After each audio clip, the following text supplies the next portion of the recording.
compris le principe des vacanciers qui mangent des fruits de mer. Le moule frite, c'est un truc que j'ai jamais compris.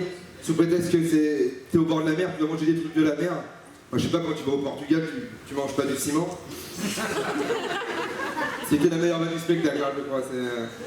Non, vraiment, le moule frite, c'est un truc que j'ai jamais compris. Il y a même des restaurants qui se considèrent comme le spécialiste de la moule frite. C'est comme si tu pouvais manquer la cuisson des moules. C'est pour moi un restaurant qui se considère comme le spécialiste de la moule frite. C'est comme s'il y avait un garagiste qui venait te voir en disant qu'il était le spécialiste du pneu. C'est pas quelque chose que tu peux rater quelque part. Et puis finalement, au client, on trouve jusqu'à ce que tu crèves. Ça c'est la poésie Trigano. T'en fais ce que tu veux, c'est cadeau. Ça c'est l'esprit camping, sympa tu m'étonnes. Mais non. C'est comme si tu rentrais dans un bar qui était spécialiste de la cacahuète. La cacahuète, tu peux pas la louper. Tu coupes un sachet, tu la mets dans une coupelle et tu la balances au client. Tu vois, tu peux pas le louper.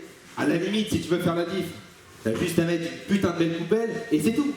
Mais là, dans tous les restaurants spécialistes de moule frites, c'est tout le temps la même disposition.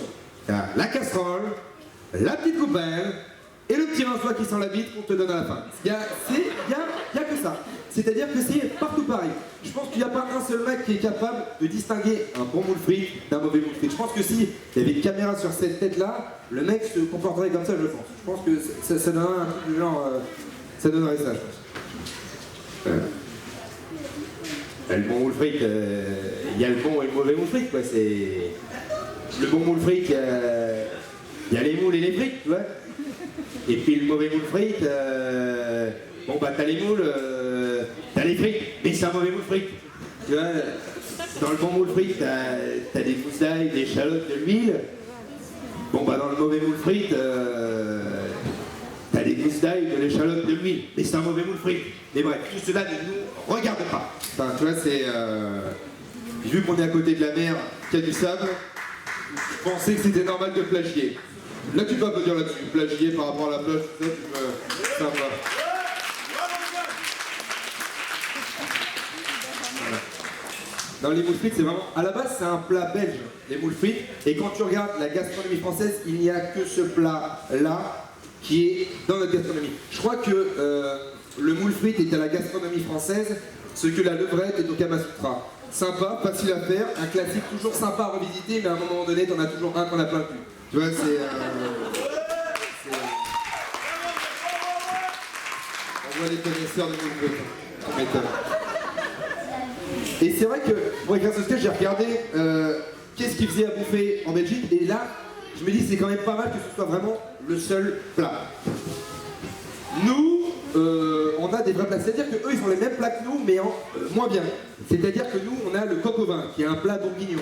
Pour ceux qui veulent un petit peu jouer à qui veut gagner des millions, tu sais, une petite question à 1500 balles, le plat bourguignon, coq au vin. Ça, t'en fais ce que tu veux. Le coq au vin, c'est-à-dire que le coq, c'est quand même un animal rageur, tu vois, robuste, français, bien, mêlé à la douceur d'un petit gigondas botanique d'un haut médoc, ça a de la gueule, tu vois, c'est quelque chose qui... Et eux, ils ont le lapin à la bière. Là, je pourrais m'arrêter là, tu vois, c'est le lapin à la bière, t'as beau avoir le plus beau lapin, le plus vif, le plus rapide de toute la Wallonie, mêlé à la fin de fût Cronenbourg ou à 10 ou 12 canettes de 8-6, si ça n'a pas le goût d'une tarte au cul, je suce sur Ilignac pendant 12 heures d'affilée, pendant que Philippe Etchebest me fait le petit. Hein. C'est promis, mais vraiment, mais c'est promis. Là, c'est... Oui, tu peux rigoler à Alexandre Labella au fond. Il peut se cacher sur le petit Maxou, tu connais. Mais non, le moule frite, c'est vraiment quelque chose qui a amené le lapin à la bière. Mais le lapin à la bière, j'ai vraiment l'impression que c'est quelque chose qu'ils ont fait simplement pour se foutre de notre gueule, comme si c'était une parodie de nos trucs. Tu sais, je crois pas que nous, on a parodié leur chef-d'œuvre, tu vois. On n'a jamais fait ça, ce serait pas permis. Tu vois, un connard avec une houppette rouquine, qui a un petit chien qui ressemble à rien, et un pote, son meilleur pote, qui est le sosie hipster de Pierre Ménès, qui va se faire cuire le cul au Congo, au Tibet, avec les 7 boules de cristal sur la lune, on l'appelle pas Pompon ou Tonton ou Pimpin, c'est Tintin, voilà, c'est-à-dire qu'il se fout pas de sa gueule, c'est Tintin, c'est qu'il y a des trucs qu'on touche pas. Et ben le coq au vin, je crois que c'est un petit peu notre Tintin qui n'aurait pas dû toucher. De toute façon, ils ont plus de héros en Belgique. En Belgique, ils ont plus de héros, tu m'étonnes, sympa. En Belgique, ils ont plus de héros. Mardi, il y a une meuf qui a été jugée pour avoir été flashée l'année dernière à 280 km/h sur l'autoroute. Elle avait 80 ans. À 80 ans, elle s'est fait flasher à 280 km/h sur l'autoroute, à minuit et demi. On lui a demandé pourquoi vous avez fait ça. Elle a dit simplement, j'arrivais pas à dormir, c'est l'insomnie. J'ai fait ça pour me vider la tête. Et viens en France, viens regarder Navarro et Julie Lescaut, et tu vas voir si tu n'arrives pas à dormir au bout de la première pub. Vraiment, viens en France, viens regarder, et tu vas... Mais comment tu veux, à quoi tu veux prétendre quand tu habites en Belgique? En Belgique, leur monument principal, c'est le mannequin de pisse. Le mannequin de pisse, c'est un connard d'1,20 m qui pisse dans une fontaine complètement à poil. C'est comme si nous, demain, on remplaçait la tour Eiffel par une statue de Passepartout qui sort de boîte avec la boule et passe-muraille. C'est exactement la même chose. C'est exactement la même chose. C'est exactement pareil. À quoi tu veux prétendre qu'en Belgique, le Belge le plus connu du XXe siècle, c'est Marc Dutroux. Marc Dutroux, ceux qui savent pas qui c'est, les enfants, c'est pas quelqu'un de bien.